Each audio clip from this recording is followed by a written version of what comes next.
대검의 전격적인 대장동 본류 재판 항소 포기 결정 이후 검찰 내부가 그야말로 마지막 검란에 올인하는 모습입니다.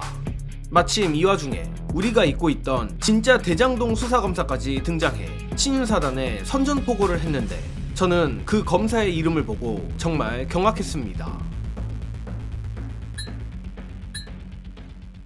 SBS 단독입니다. 지난 2021년 문재인 정부 시절 서울중앙지검 반부패 수사 1부장으로 남욱, 김만배, 유동규 등 대장동 업자들을 수사하고 기소까지 한 대장동 1차 수사팀 정용환 검사가 최근 검찰의 대장동 사건 항고 포기에 반발하고 있는 친윤사단 검사들의 추악함을 폭로했습니다.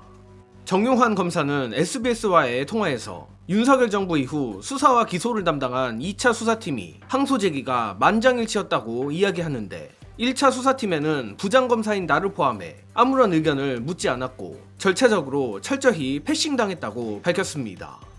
특히 정용환 검사는 이어서 1차 수사팀과 공판팀의 관여를 의도적으로 배제하고 막으면서 이 사건 항소 여부에 대해서까지 의견을 제시하지 못하는 상황을 만들었다.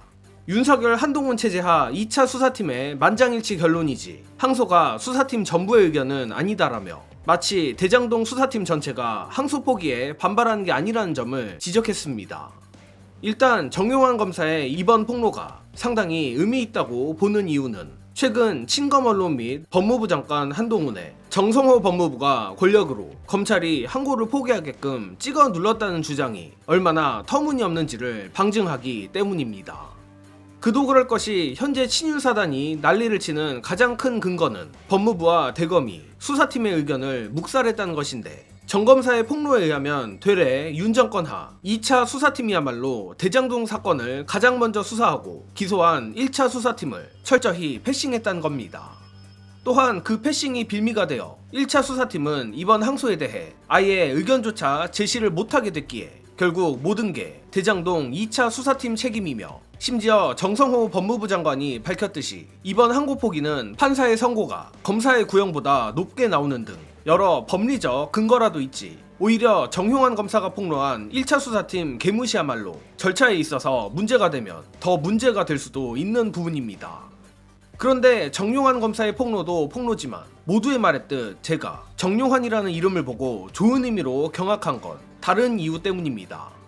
아마 몇몇 분들은 이름이 상당히 낯익을 텐데 맞습니다. 정용환 검사는 현재 대북 송금 관련 수원지검 감찰 및 수사를 맡은 서울고검의 감찰부장입니다. 즉 다시 말해 문재인 정부 말기 김건희 도이치모터스 수사 및 대장동 수사를 하다 윤석열 한동훈 체제가 들어서며 좌천당했던 정용환 검사가 국민주권 정부 이후 서울고검 감찰부장으로 부활했고 이제는 당시 수사팀에 있던 당사자로서 윤석열 정권 검찰이 대장동 사건에 어떤 폐악질을 저질렀는지 폭로하는 것입니다. 그리고 그 검사는 현재 대장동과 더불어 윤 정권 최악의 조작 사건으로 보이는 수원지검 대북송금 사건 조작 의혹을 수사하는 중입니다. 관련해 안 그래도 최근 봉지욱 기자가 정성호 장관의 수원지검 감찰 및 수사를 신의 한 수라고까지 치켜세웠고 서울고검 감찰팀이 정말 수사를 열심히 하고 있다고 여러 방송에서 언급한 바 있습니다. 이는 역시 대장동 1차 수사팀이었던 정용환 검사가 윤석열 한동훈 체제 검찰에게 순환을 당한 탓도 큰 이유인 것 같은데 이것만 봐도 제가 여러 번 말씀드렸듯 구자현 고검장이랄지 반윤 올스타가 모여있는 서울고검의 수원지검 수사는 기대해도 좋을 것 같습니다. 아무튼 다시 돌아와서 대장동 1차 수사팀에 있었던 정용환 검사의 오늘 폭로만 봐도 알 수 있듯 검찰 내 대장동 항고 포기에 대한 반발은 그러면 그렇지 떨거지 친윤사단의 마지막 발악인 것으로 보입니다. 그리고 더 정확히는 윤석열 한동훈의 사냥개 노릇을 했던 검사들의 공포심 발로라고 봅니다. 이는 일전 영상들에서도 말씀드렸지만 앞서 말한 대북 송금 사건이랄지 대장동 사건의 최근 흐름이 정말 심상치 않기 때문입니다. 특히 저는 이번 검찰의 대장동 항고 포기의 가장 큰 이유는 대검이나 법무부의 결정이 아니라 남욱의 배가른다 폭로라고 생각하는데 관련해 봉지욱 기자가 설명하는 그야말로 사필 규정의 파도가 덮친 대장동 사건 진행 상황 영상으로 보시고 오겠습니다.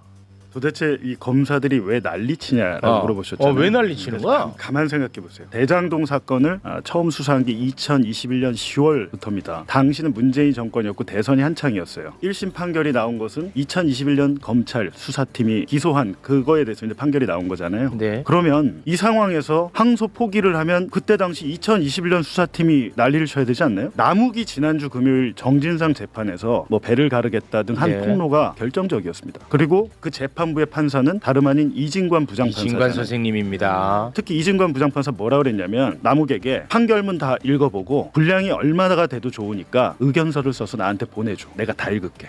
야. 남욱의 지난 법정의 금요일 폭로는 맛배기만 한 거예요. 지금. 와, 이진관 판사님 고맙습니다. 그러면 이 상황이 발생했죠. 근데 이 조작 수사가 그러면 강백신 검사가 나 이재명 미우니까 내가 해야지 이렇게 했을까요? 이거는 지금 기획 수사잖아요. 하명 수사고 대통령실에서 누굴 고쳤겠습니까? 그때 당시 73년생에 어린 친구를 법무부 장관 시켰을 땐 이유가 있지 않을까요? 한동훈은 지금 애가 탈 겁니다. 지금 강백신보다 훨씬 더 애가 탈 거예요.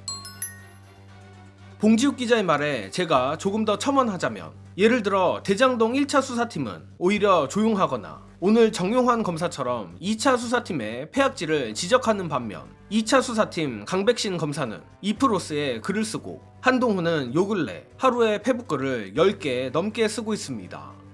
즉 저들이 저러는 이유는 결국 사건 조작, 국가범죄 피의자로 전환되는 것에 대한 극도의 불안감이라고 생각합니다. 이에 최근 민주당에서 검찰의 사건 조작에 대한 국정조사 등을 추진한다고 하는데, 저로선 솔직히 말해 국정조사가 필요한가 싶습니다. 앞서 정용환 검사가 담당하는 서울고검의 수원지검 감찰이 아주 조용하고 신속하게 수사로 바뀐 것처럼 지금은 국정조사니 뭐니 시끄럽게 떠들 때가 아니라 민주당이 조용하고 신속하게 특검을 발의하는 게 맞다고 봅니다. 물론 정당으로선 이른바 빌드업 작업도 필요한 것이니 이해를 못하는 바는 아니지만, 최근 민주시민들로부터 정성호 장관의 평가가 왜 급호감으로 바뀌었는지, 또 서울고검이 왜 훌륭한 수사 성과를 내고 있는지 민주당도 잘 파악하기를 바랍니다. 이번 소식은 여기서 마칩니다. 영상 봐주신 여러분 감사합니다.